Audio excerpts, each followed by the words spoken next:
नमस्कार, स्वागत है आप सभी का हिमाचल दस्तक टीवी में। मैं शकील कुरैशी आपके साथ जुड़ा हूं इस बुलेटिन में आज दिन भर के अपडेट को लेकर। हिमाचल प्रदेश के प्रमुख समाचार आपको बताएंगे। शुरुआत हम करेंगे हिमाचल प्रदेश में मौसम की खबर से, क्योंकि मौसम का मिजाज जिस तरह का बना हुआ है उससे जो है वो आम जनता इस वक्त परेशान है। लेकिन एक खुशी की खबर जो है वो इसमें आ रही है। मौसम विभाग ने जिस तरह से अपना एक प्रेडिक्शन जो है वो जारी किया है उसके मुताबिक अब बर्फबारी को तैयार होने के लिए कहा गया है। हिमाचल प्रदेश में एक बार फिर से पश्चिमी विक्षोभ जो है वो सक्रिय होने जा रहा है। मौसम विज्ञान केंद्र ने प्रदेश में 16 और 17 जनवरी को बर्फबारी होने का पूर्वानुमान लगाया है, मगर इस दौरान भी किन्नौर, लाहौल स्पीति, चंबा और कुल्लू के ऊंचाई वाले क्षेत्रों में बारिश होगी। बर्फबारी होने का पूर्वानुमान वहां पर लगाया गया है, जबकि प्रदेश के मैदानी और मध्यम ऊंचाई वाले क्षेत्रों में मौसम साफ बना रहेगा, जिससे प्रदेश के निचले क्षेत्रों में अभी भी लोगों को बर्फबारी के लिए इंतजार करना पड़ सकता है।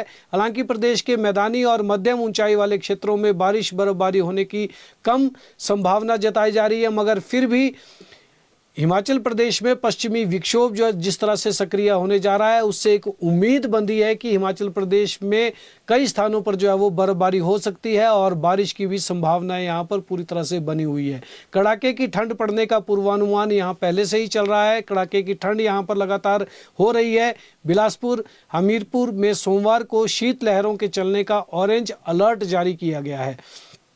इसके अलावा ऊना, चंबा, कांगड़ा, मंडी, सोलन और सिरमौर में शीतलहरों के साथ धुंध घिरने का येलो अलर्ट भी दिया गया है, जिससे समूचे प्रदेश में आगामी दिनों के दौरान भी भीषण ठंड पड़ेगी। हिमाचल में चिलिंग आवर्स को पूरा करने के लिए बागवान जो है वो इस वक्त कृत्रिम तरीका जो है वो अपना रहे हैं। हालांकि शुरुआत में कुछ बागवानों द्वारा इस तरीके को अपनाया गया था, मगर अब कई जिलों में बागवान तापमान कम होने का फायदा उठाकर बागीचों में कृत्रिम रूप से बर्फ जमाकर चिलिंग आवर्स को पूरा करने में लगे हुए हैं। तो मौसम की इस तरह की अपडेट आई है, और ये क्योंकि बड़ी खबर इसलिए हमारे लिए कि हिमाचल प्रदेश में पिछले लंबे समय से सूखा पड़ा हुआ है और इस सूखे से निजात अब शायद मिल सकती है, क्योंकि 16 और 17 जनवरी को हिमाचल प्रदेश में पश्चिमी विक्षोभ सक्रिय हो जाएगा। और अमूमन जब पश्चिमी विक्षोभ यहाँ पर सक्रिय होता है तभी बारिश और बर्फबारी भी होती है। तो उम्मीद करेंगे कि इस बार जो है वो मौसम यूं ही बेरुखा ना रहे और मौसम का मिजाज बदले और हिमाचल प्रदेश में जमकर बारिश भी हो जाए और बर्फबारी भी हो जाए, क्योंकि टूरिस्ट भी बड़ी संख्या में बर्फ देखने के लिए हिमाचल प्रदेश में आने के लिए जो है वो उत्सुक है। अब बात करेंगे पंचायती राज संस्थाओं के चुनाव को लेकर। तो पंचायत चुनाव पर कैबिनेट की बैठक में जो है वो बड़ा फैसला होगा। सुक्खू सरकार की इस साल की पहली कैबिनेट बैठक होने जा रही है और ये बैठक 16 जनवरी को जो है वो संभावित बताई जा रही है। इस बैठक में पंचायती राज संस्थाओं के चुनाव पर फैसला होगा। सरकार तय करेगी कि उसे आगे जो है वो क्या करना है। सरकार के पास अभी सुप्रीम कोर्ट जाने का विकल्प है। यदि सरकार को वो विकल्प जो है वो चुनती है तो फिर मामला आगे बढ़ेगा, अन्यथा सरकार को यह निर्णय लेना होगा कि चुनावी तैयारियों को कब और कैसे जो है वो अंजाम देना है। मंत्रिमंडल की बैठक में विस्तार से इस पर फैसला होगा। पंचायती राज मंत्री अनिरुद्ध सिंह ने कहा है कि सरकार कैबिनेट की बैठक में हिमाचल प्रदेश के पंचायती राज संस्थाओं के चुनावों को लेकर जो है वो फैसला लेगी। वहीं दूसरी तरफ बात करें तो हाईकोर्ट के निर्देशों के अनुसार राज्य चुनाव आयोग भी जो है वो यहाँ पर 4 अधिकारियों को तलब करने की तैयारी में है। बड़े भाई की भूमिका में राज्य चयन आयोग को हाईकोर्ट की तरफ से ये निर्देश दिए गए हैं कि वो बड़े भाई की भूमिका निभाते हुए सरकार के 4 अधिकारियों को तलब करे, उनको बुलाए, जिसमें मुख्य चुनाव आयुक्त अनिल खाची, प्रदेश सरकार के मुख्य सचिव संजय गुप्ता, अतिरिक्त मुख्य सचिव राजस्व के पंत, प्रधान सचिव शहरी विकास देवेश कुमार और सचिव पंचायती राज सीपाल रासू के साथ बैठक करेंगे। माना जा रहा है कि ये बैठक 19 या फिर 20 जनवरी को जो है वो आयोजित की जा सकती है। यह बैठक करने के लिए हाईकोर्ट ने निर्देश दिए हैं और इसके बाद राज्य चुनाव आयोग को, उच्च न्यायालय को भी जो है इसकी कंप्लायंस देनी होगी, बताना हो पड़ेगा दिया कि उन्होंने राज्य सरकार के साथ बैठक की है और उन्हें किस तरह से जो है वो चुनाव यहाँ पर करवाने के लिए निर्देश यहाँ पर जारी किए हैं। तो पंचायती राज संस्थाओं के चुनावों को लेकर ये बड़ी अपडेट है, जिसपे कैबिनेट में जो है वो फैसला लिया जाएगा और कैबिनेट के बाद बड़ी बैठक जो है वो 4 अधिकारियों के साथ यहाँ पर बुलाई गई है। अब बात करते हैं अन्य खबरों की। तो महिलाओं को पेंशन दी जा रही है। आपको बता दें, सरकार सामाजिक सरोकार को ध्यान में रखते हुए कई सारे सुधार जो है वो कर रही है। मुख्यमंत्री सुखविंदर सिंह सुक्खू ने कहा कि इन सुधारों के परिणाम स्वरूप वर्तमान में राज्य भर में लगभग 8.42 लाख लोग सामाजिक सुरक्षा पेंशन का लाभ उठा रहे हैं।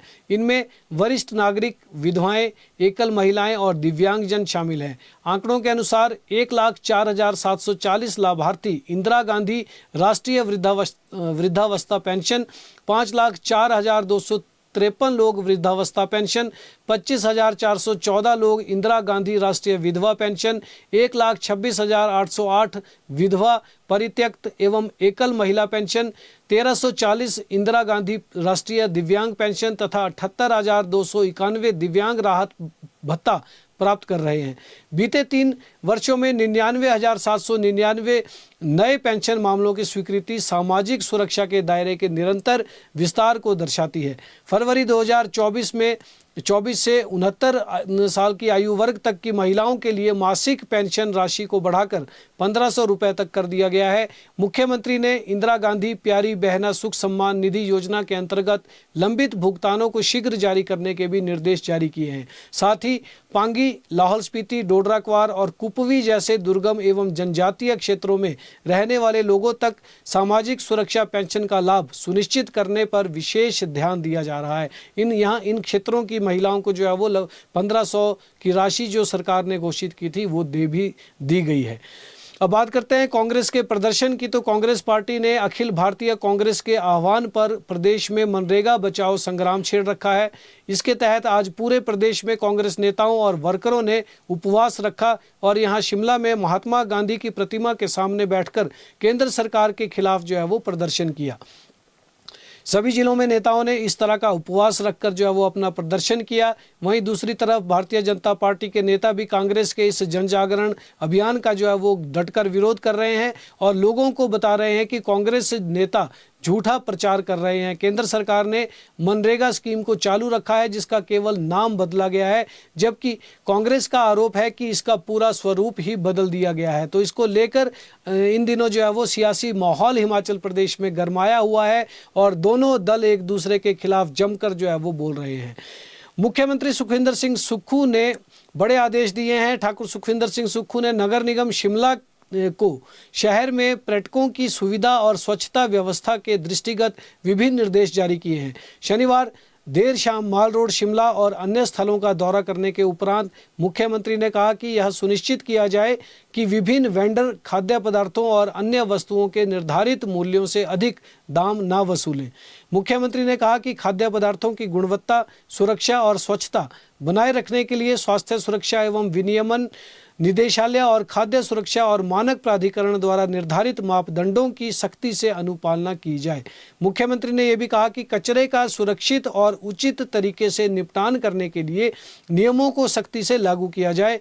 उन्होंने कहा कि किसी भी क्षेत्र में स्वच्छता की स्थिति से भी उसकी छवि का आकलन किया जाता है। शिमला आने वाले पर्यटकों को यात्रा का बेहतरीन अनुभव प्राप्त होना चाहिए। साथ ही स्थानीय निवासियों की सुविधा का ध्यान रखना भी नितांत आवश्यक है। तो पिछले कल मुख्यमंत्री अपने एक आदत के जिस तरह की उनकी रहती है कि वो माल रोड पर शाम को घूमने निकलते हैं, रिज मैदान पर घूमते हैं और वहाँ पर टूरिस्ट के साथ जो है वो इंटरेक्ट करते हैं और पर्यटकों से बातचीत के दौरान जो है वो उनको पेश आने वाली समस्याओं के बारे में भी जानते हैं और हिमाचल प्रदेश के बारे में भी उन्हें बताते हैं। तो पिछले कल भी मुख्यमंत्री माल रोड पर गए थे और वहाँ पर उन्होंने टूरिस्ट के साथ जो है वो बातचीत की और उसके बाद अधिकारियों को उन्होंने ये बड़े निर्देश दिए।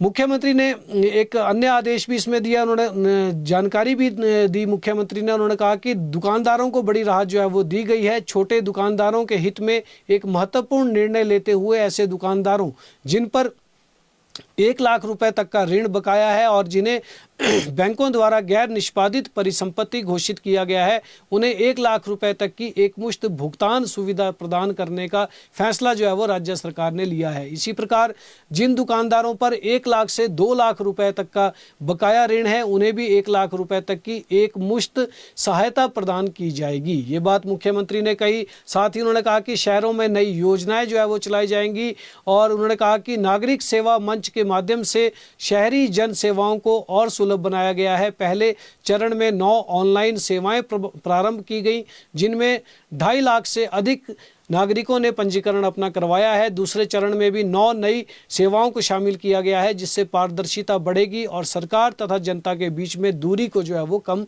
किया जा सकेगा। अनुबंध कर्मचारियों की बात करें तो नई मुहिम इन्होंने शुरू की है। साल में 2 बार नियमितीकरण की मांग को लेकर अनुबंध कर्मचारियों ने नई मुहिम अपनी छेड़ दी है। इस मुहिम के तहत वह कांग्रेस के विधायकों और मंत्रियों को घेर रहे हैं और उनको अपना ज्ञापन सौंप रहे हैं। इनकी मांग है कि सरकार उनको साल में 2 बार जो है वो नियमित करे। अप्रैल महीने में और सितंबर महीने में उनका नियमितीकरण किया जाए। रविवार को फतेहपुर में विधायक भवानी सिंह पठानिया से भी अनुबंध कर्मचारी मिले और सरकार से उनकी मांग उठाने की मांग उन्होंने रखी। इसी तरह से पूरे प्रदेश में कांग्रेस नेताओं के जरिए ये लोग सरकार पर अपने दबाव बनाने की कोशिश करेंगे ताकि आगामी जो बजट मुख्यमंत्री पेश करेंगे उनमें इन अनुबंध कर्मचारियों के लिए भी उनके हित में भी कोई घोषणा कर दी जाए। हाईकोर्ट की बात करें तो अफसरों के खिलाफ अवमानना पर कार्रवाई की जाएगी। हाईकोर्ट ने सरकारी अफसरों को चेतावनी दी है कि यदि उनके अंतरिम आदेशों पर अनुपालना नहीं की जाती है तो सरकार को मिली अंतरिम राहत को रद्द कर दिया जाएगा। साथ ही आदेशों की अवहेलना करने वाले अधिकारियों के खिलाफ अवमानना की कार्रवाई जो है वो शुरू होगी। ये मामला बागवानी प्रोजेक्ट में सेवाएं देने वाले याचिकाकर्ताओं से जुड़ा है। मुख्य न्यायाधीश गुरमीत सिंह संधावालिया और न्यायाधीश जियालाल भारद्वाज की खंडपीठ ने मामले की सुनवाई में ये बात कही है। वहीं आंगनवाड़ी कार्यकर्ताओं को एक झटका लगा है। प्रदेश उच्च न्यायालय ने एकल जज के फैसले को बरकरार रखते हुए स्पष्ट किया है कि आंगनवाड़ी कार्यकर्ता के रूप में की गई सेवा को नियमित सरकारी सेवा नहीं माना जा सकता और न ही इसे पेंशन के लाभ की गणना में लिया जा सकता है। अदालत ने कहा कि आंगनवाड़ी कार्यकर्ता का पद स्वैच्छिक और मानदेय पर आधारित है जो किसी वैधानिक या सरकारी सेवा के दायरे में नहीं आता। मुख्य न्यायाधीश गुरमीत सिंह संधावालिया और न्यायाधीश रंजन शर्मा की खंडपीठ ने ये बात कही है और उन्होंने एक मामले में इस तरह का फैसला दिया है। पर्यटकों को इलेक्ट्रिक वाहनों की सुविधाएं दी जाएंगी। जो हिमाचल प्रदेश पर्यटन विकास निगम है HPTDC के होटलों में सैलानियों को इलेक्ट्रिक वाहन की सुविधा जो है वो प्रदान होगी। पर्यटकों को होटल इकाइयों के भीतर सुगम आवागमन की सुविधा इन वाहनों से प्रदान की जाएगी ताकि वो पूरी जो पेरिफेरी है उस होटल की उसमें आराम से जो है वो इन इलेक्ट्रिक वाहनों में घूम सकें। राज्य में इलेक्ट्रिक वाहनों के उपयोग में बढ़ावा देने की दिशा में ये एक महत्वपूर्ण कदम होगा। पहले चरण में HPTDC की 4 इकाइयों में जो 4 होटल है उनके उसमें सुविधा मिलेगी जिनमें द पैलेस होटल चायल है, दी बर्ड पालमपुर है, देवराज खजियार होटल है और न्यू रोज कॉमन कसौली में इस तरह की सुविधा अपने पर्यटकों को जो वहाँ पर ठहरते हैं उनके लिए ये होटल प्रबंधन शुरू करने जा रहा है। राशन के डिपो में चीनी का कोटा पहुँच गया है और सस्ते राशन की दुकानों में चीनी की सप्लाई आने से जो है लोगों को बड़ी राहत मिली है। डिपो में केवल जनवरी माह का चीनी का कोटा जो है वो अभी दिया जाएगा। पिछले 3 महीने से डिपो में उपभोक्ताओं को चीनी नहीं मिल रही थी मगर अब चीनी पहुँच गई है और आसानी से लोग अपना कोटा जनवरी महीने का कोटा जो है वो ले सकेंगे। वहीं HRTC को लेकर एक बड़ी खबर है क्योंकि HRTC में स्टाफ का भी अब जो है वो टिकट बसों में काटा जाएगा। HRTC ने प्रदेश में अपने स्टाफ के लिए भी टिकट अनिवार्य कर दिया है। स्टाफ बोलकर अब काम नहीं चलेगा क्योंकि अमूमन ये देखा गया है कि जो HRTC के कर्मचारी हैं वो अपनी बसों में यात्रा करते हैं और स्टाफ बोलकर जो है उनका काम चल पड़ता है। लेकिन अब उनको भी हिम बस कार्ड दिखाना होगा और इसके बाद उनका 0 टिकट जो है उनको दिया जाएगा। वहीं पुलिस कर्मचारियों के लिए भी HRTC की बसों में हिम बस कार्ड दिखाना जो है वो बहुत ज़्यादा जरूरी कर दिया गया है। 31 जनवरी तक पुलिस कर्मचारियों को भी ये कार्ड बनवाने होंगे वरना उन्हें मुफ्त यात्रा सुविधा नहीं मिल पाएगी। इसकी एवज में हालांकि पुलिस कर्मचारी एचआरटीसी को मासिक कुछ पैसे भी देते हैं, 400 से 500 रुपए, और जिसके अलावा हिम बस कार्ड बनवाने को भी उन्हें पैसा देना होगा। लेकिन ये कार्ड जो है वो बनवाना उनके लिए भी अनिवार्य कर दिया गया है, जिसके बाद ही एचआरटीसी की बसों में यात्रा सुविधा पुलिस कर्मचारियों को मिल सकेगी। इसके अलावा